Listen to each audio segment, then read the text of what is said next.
अवधूत चिंतन श्री गुरुदेव दत्त श्री स्वामी समर्थ. तुम्हा सर्वांचं माझ्या चॅनलमध्ये खूप खूप स्वागत करते आणि आजच्या या नवीन व्हिडिओला सुरुवात करते. लवकरच बघा नवरात्र सुरू होत आहे आणि आपल्याला सगळ्याच महिलांना माहिती आहे की नवरात्रीचे 9 दिवशी आपण 9 वेगवेगळ्या रंगाच्या साड्या नेसत असतो. तर यावेळेस नवरात्री 2024ला 9 दिवस कुठले रंग आहेत, यासोबतच त्यापेक्षाही महत्त्वाचं म्हणजेच 9 दिवस ज्या 9 देवींचे रूप आहेत, तर त्या 9 देवींचे प्रत्येक दिवशी कुठली माळा आपण अर्पण करायची आहे. आपल्या घरातल्या घटाला अर्पण करा किंवा बघा तुम्ही तुमच्या घरामध्ये तुमचं कुलदेवीचा टाक असेल, मूर्ती असेल, फोटो असेल, त्याला तुम्ही रोज कुठली माळ अर्पण करायची. यासोबतच 9 दिवस कुठले वेगवेगळे 9 नैवेद्य आपल्याला अर्पण करायचे आहेत, ही सगळी माहिती मी तुम्हाला आजच्या या व्हिडिओमध्ये सांगणार आहे.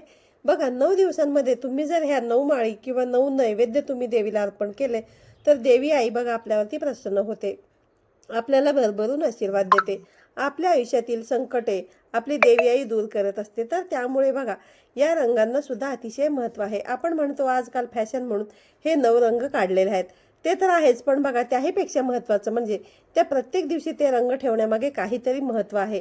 तो नैवेद्य आपल्याला अर्पण करायचा आहे आणि त्या त्या दिवशी बघा त्या त्या फुलांची माळ आपल्याला जमल्यास नक्की अर्पण करायची आहे.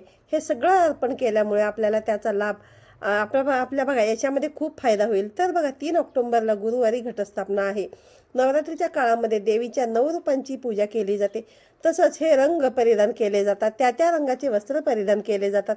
त्या प्रत्येक गोष्टीमागे काहीतरी सायंटिफिक कारण असतं, बघा काहीतरी शास्त्रीय कारण सुद्धा असतं. 9 दिवसांमध्ये जर देवीला आपण प्रत्येक त्या त्या दिवशी 9 विशेष नैवेद्य अर्पण केलं तर देवी आई आपल्याला सगळ्या समस्यांपासून मुक्ती देते. तर त्यामुळे कुठल्या दिवशी कुठला रंग आहे, कुठला नैवेद्य आहे, हे मी तुम्हाला लवकरात लवकर सांगते. तर बघा सगळ्यात पहिले 3 ऑक्टोबर रोजी पहिली माळ आहे आणि रंग आहे पिवळा. या दिवशी घटस्थापना असून दुर्गा देवीच्या पहिल्या रूपाचे म्हणजेच शैलपुत्री देवीचे या दिवशी पूजन केले जाते. बघा पर्वतराज हिमालयाची कन्या म्हणून तिचे नाव शैलपुत्री असं. या दिवशी बघा देवीच्या चरणामध्ये तुम्हाला गाईचे शुद्ध तूप अर्पण केल्यामुळे आरोग्य उत्तम राहते. त्यानंतर बघा सर्व रोग दूर होऊन शरीर निरोगी राहण्यास मदत होते. पहिल्या दिवशी तुम्हाला विड्याच्या पानांची माळ अर्पण करायची आहे. 7 किंवा 11 पानांची माळ, यासोबतच पिवळे फुलं जसे की शेवंती आणि सोनचाफ्यासारख्या फुलांची माळ तुम्हाला अर्पण करायची आहे. यामुळे आपल्या आयुष्यामध्ये भरभराटी येते. यानंतर 4 ऑक्टोबर दुसरी माळ रंग आहे हिरवा. हिरवा रंग हा निसर्गाचे प्रतीक मानला जातो. नवरात्रीच्या दुसऱ्या दिवशी देवी ब्रह्मचारिणीची पूजा केली जाते. ब्रह्म अर्थात तपस्या आणि चारिणी याचा अर्थ आहे आचरणात आणणारी. तर या दिवशी देवीला साखरेचा नैवेद्य अर्पण करायचा आहे. साखरेचा नैवेद्य देवीला अर्पण केल्यामुळे आपल्या कुटुंबातल्या सगळ्या सदस्यांमध्ये जे काही वादविवाद भांडण वगैरे असतील तर ते दूर होतात. कुटुंबातील सदस्यांचे आयुष्य वाढत असते. यानंतर दुसऱ्या माळेला तुम्हाला पांढरे फूल जसं की बघा अनंत मोगरा, चमेली किंवा तगर यासारख्या फुलांची माळ अर्पण करायची आहे. त्यामुळे त्याग आणि वैराग्याची भावना आपल्या मनामध्ये कधी कधी येत नाही. बघा 5 ऑक्टोबर शनिवार तिसरा रंग आहे राखाडी आणि तिसरी माळ आहे आणि राखाडी रंग हा स्थिरतेचे प्रतीक आहे. या दिवशी बघा दुर्गा देवीच्या तिसऱ्या रूपाची पूजा म्हणजेच चंद्रघंटा देवीची पूजा केली जाते. चंद्रघंटा हे नवदुर्गेचे एक रूप आहे. नवरात्रीच्या तिसऱ्या दिवशी देवीला दूध किंवा खीर किंवा दुधापासून बनवलेला एखादा पदार्थ, गोड पदार्थ आपल्याला अर्पण करायचा असतो. यामुळे दुःखापासून आपल्याला मुक्ती मिळते आणि परमसुख मिळत असते. बघा तिसऱ्या माळेला तुम्ही निळे फुले अर्पण करू शकतात, जसं की बघा गोकर्णीची फुले किंवा कृष्ण कमळाच्या फुलांची माळ ही आपल्याला अर्पण करायची आहे. यामुळे सर्व पापांपासून मुक्ती मिळते. बघा विरंगुळांची वृद्धी होते आणि सर्व सुख आपल्याला जे आहेत तर ते मिळतात. त्यानंतर बघा 6 ऑक्टोबर रविवार चौथी माळ आहे आणि या दिवशी रंग आहे केशरी. बघा केशरी रंग हा शांतता आणि ज्ञानाचे प्रतीक असून या दिवशी चतुर्थी आहे. देवी कुष्मांडाचे पूजन या दिवशी केले जाते. नवरात्रीच्या चौथ्या दिवशी मालपुव्याचा नैवेद्य देखील देवीला अर्पण केल्यामुळे देवी आई आपल्यावरती प्रसन्न होते. हा नैवेद्य तुम्ही मंदिरामध्ये किंवा तुमच्या घरी सुद्धा देवीला अर्पण करू शकतात. ते अर्पण केल्यामुळे बघा बुद्धिमत्तेचा विकास होतो, तसेच निर्णय क्षमता वाढते.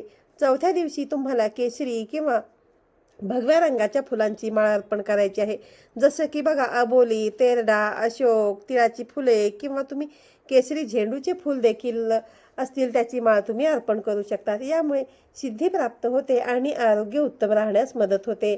7 ऑक्टोबर पाचवी माळ आहे, रंग आहे पांढरा. पांढरा रंग हा निर्मळ, शुभ्र, शांतता आणि पवित्रतेचे प्रतीक मानला जातो. या दिवशी महापंचमी असून स्कंदमातेची या दिवशी पूजा केली जाते. नवरात्रीचा 5वा दिवस म्हणजे बघा स्कंदमातेचा दिवस असतो. या दिवशी देवीला केळी नैवेद्य म्हणून अर्पण केले जातात. त्यामुळे आपल्याला चांगले आरोग्य आणि निरोगी शरीर आपल्याला मिळत असतं. त्यानंतर 5व्या माळेला तुम्हाला बेल किंवा कुंकवाची माळ म्हणजे बघा तुम्ही कुंकू अर्पण करू शकतात किंवा बेलाच्या पानांची माळ अर्पण करू शकतात. यामुळे आपल्या मनातल्या सगळ्या इच्छा, चांगल्या ज्या इच्छा आहेत त्या पूर्ण होतात. त्यानंतर बघा 8 ऑक्टोबर मंगळवार 6वी माळ आहे आणि रंग आहे लाल. लाल रंग हा बघा प्रेमाचे, रागाचे आणि संघर्षाचे सुद्धा प्रतीक मानला जातो. या दिवशी कात्यायनी देवीची पूजा केली जाते. नवरात्रीच्या 6व्या दिवशी मातेला मध अर्पण करणे शुभ मानले जाते. या दिवशी मध अर्पण केल्यामुळे व्यक्तीची आकर्षण शक्ती वाढते. यासोबतच तिच्या जीवनातला संघर्ष जो आहे तो कमी होतो. त्यानंतर बघा 6व्या माळेला तुम्हाला कर्दळीच्या फुलांची माळ अर्पण करायची आहे. यामुळे अद्भुत शक्ती आपल्याला प्राप्त होते. त्यानंतर बघा 9 ऑक्टोबर वार आहे बुधवार 7वी माळ आहे आणि त्या दिवशीचा रंग आहे निळा. निळा रंग हा बघा ऊर्जा प्रदान करतो. या दिवशी सप्तमी तिथी असून देवी कालरात्रीची या दिवशी पूजा केली जाते. 7व्या दिवशी बघा मातेला गुळाचा नैवेद्य अर्पण करावा. त्यामुळे आपल्याला दुःखांपासून मुक्ती मिळते आणि अनपेक्षित संकटांपासून आपलं संरक्षण होतं. त्यानंतर 7व्या माळेला बघा तुम्ही झेंडू किंवा नारंगी फुलांची माळ अर्पण करू शकतात. त्यामुळे असे केल्याने आपल्याला पापांपासून मुक्ती मिळते आणि आपल्या शत्रूंचा नाश होतो. त्यानंतर 10 ऑक्टोबर वार गुरुवार 8वी माळ आहे आणि या दिवशीचा रंग आहे गुलाबी. गुलाबी रंग बघा हा भावना आणि नम्रपणा हा दर्शवत असतो. या दिवशी महाअष्टमी असते. देवी महागौरीचे पूजन करून कन्यापूजन सुद्धा केले जाते. नवरात्रीच्या बघा 8व्या दिवशी देवीला नारळाचा नैवेद्य अर्पण करावा. यामुळे मुलांची संबंधित सर्व समस्यांपासून मुक्ती मिळते. बघा देवी आईचा भरभरून आशीर्वाद मिळतो. 8व्या माळेला तांबडी फुले म्हणजेच कमळ, जास्वंद, कण्हेर किंवा गुलाबाच्या तांबड्या फुलांची माळ तुम्ही अर्पण करू शकता. यामुळे आपल्या आयुष्यातील सर्व दुःख कमी होऊन आपल्या सुखांमध्ये वाढ होते. त्यानंतर 11 ऑक्टोबर वार शुक्रवार 9वी माळ आहे आणि रंग आहे जांभळा. जांभळा रंग बघा हा महत्वाकांक्षा, ध्येय आणि ऊर्जा याचे प्रतीक मानला जातो. या दिवशी 9वी तिथी असून देवी सिद्धरात्रीचे पूजन केले जाते. नवरात्रीच्या शेवटच्या दिवशी म्हणजेच 9वी तिथीला देवीला तिळाचा नैवेद्य अर्पण करावा आणि तिळाचे लाडू तुम्ही अर्पण करू शकतात.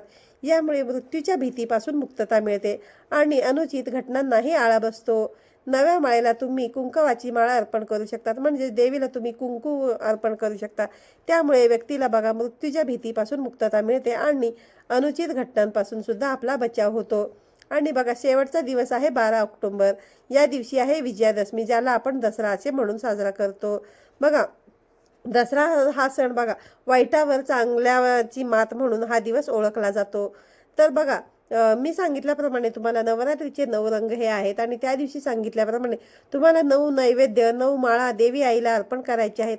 बघा घरामध्ये अर्पण करा किंवा तुम्हाला जर शक्य झालं तर मंदिरामध्ये देखील जाऊन तुम्ही अर्पण करू शकता. पण बघा जमल्या शक्य तितके बघा तेवढे नैवेद्य तेवढे माळा अर्पण केल्यामुळे आपल्याला आपल्या आयुष्यातील संकट दुःख जे आहेत तर ते दूर होतात. तर बघा ही नवरात्रीबद्दलची अतिशय महत्त्वाची माहिती मी तुम्हाला सांगितलेली आहे. आजचा व्हिडिओ तुम्हाला आवडल्यास व्हिडिओला लाईक करा, शेअर करा. पुन्हा भेटूया अशाच एका नवीन आणि माहितीपूर्ण व्हिडिओमध्ये. तोपर्यंत सर्वांना श्री स्वामी समर्थ.